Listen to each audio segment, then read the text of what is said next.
Shalom. Hari ini kita akan belajar satu kebenaran firman Tuhan yang diambil dari Filipi pasal 3 ayat 13 sampai 14. Saya bacakan firman Tuhan di dalam Filipi 3 ayat 13 sampai 14 mengatakan bahwa saudara-saudara, aku sendiri tidak menganggap bahwa aku telah menangkapnya.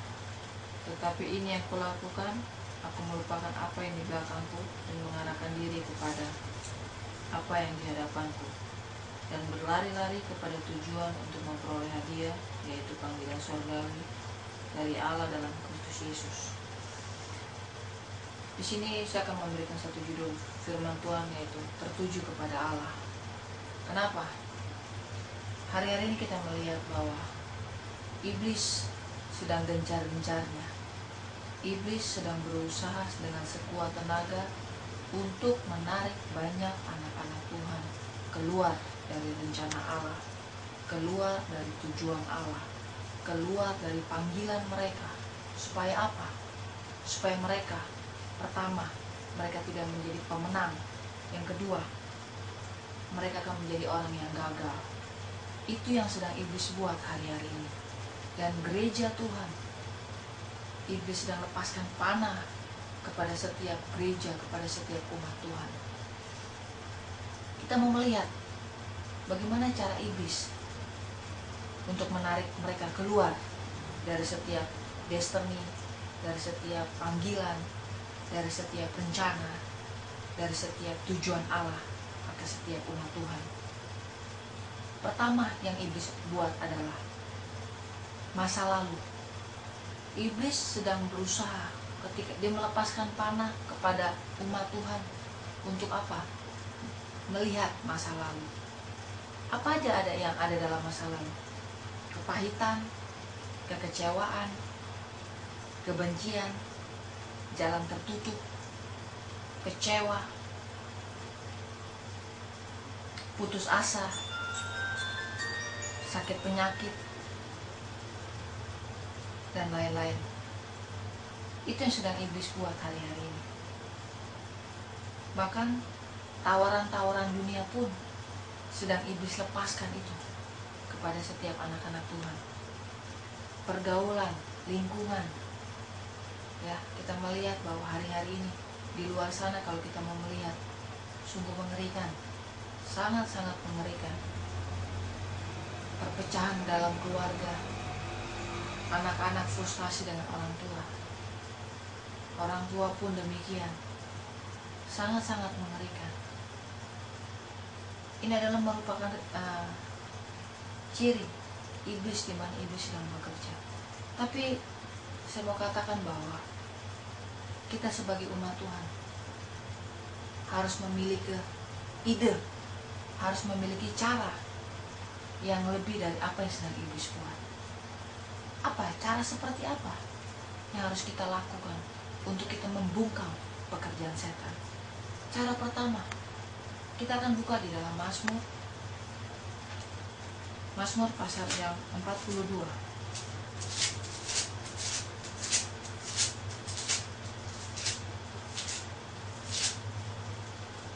Mazmur 42 ayat 1 dan 2. Di sini dikatakan bahwa seperti rusa yang merindukan sungai yang berair, demikianlah jiwaku merindukan Engkau, ya Allah. Jiwaku haus kepada Allah yang hidup. Bilakah aku boleh datang melihat Allah? Di sini kita melihat bahwa Bani Korah ini adalah suku Lewi. Mereka adalah seorang pemuji dan penyembah. Mereka mengibaratkan di mana air itu seperti Yesus. Nah, kita tahu bahwa air ini sangat dibutuhkan oleh manusia. Tanpa air, manusia itu akan kehausan. Nah, di sini kita melihat air ini berbicara seperti Yesus. Manusia tanpa Yesus itu kering, mati. Jiwa kita tanpa Yesus kerdil. Kekeringan rohani itu akan terjadi.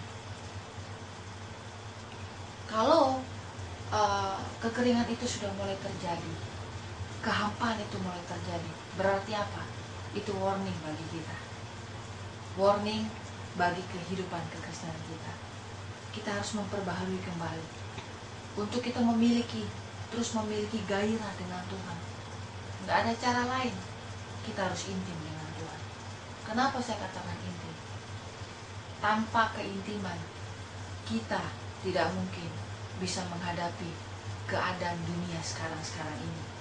Kalau kita mau lihat di luar sana, keadaan dunia semakin kacau, keadaan dunia semakin menjadi-jadi. Karena itu saya mau katakan bahwa hari-hari ini umat Tuhan perlu intim.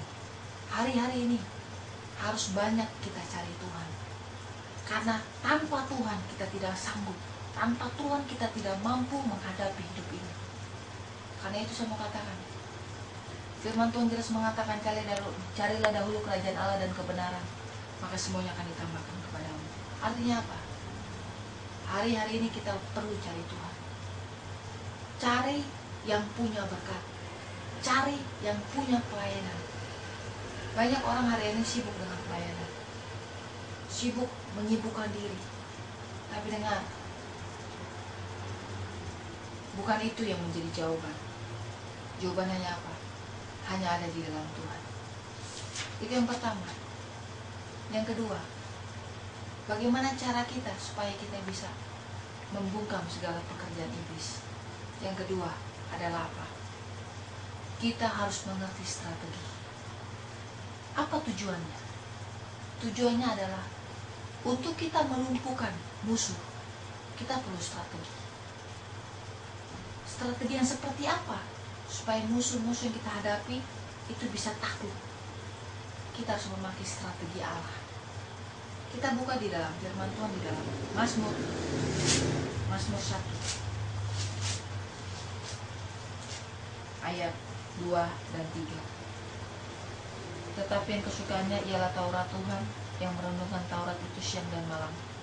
Ia seperti pohon yang ditanam di aliran air, yang menghasilkan buahnya pada musimnya, dan tidak layu daunnya, apa saja diperbuatnya berhasil.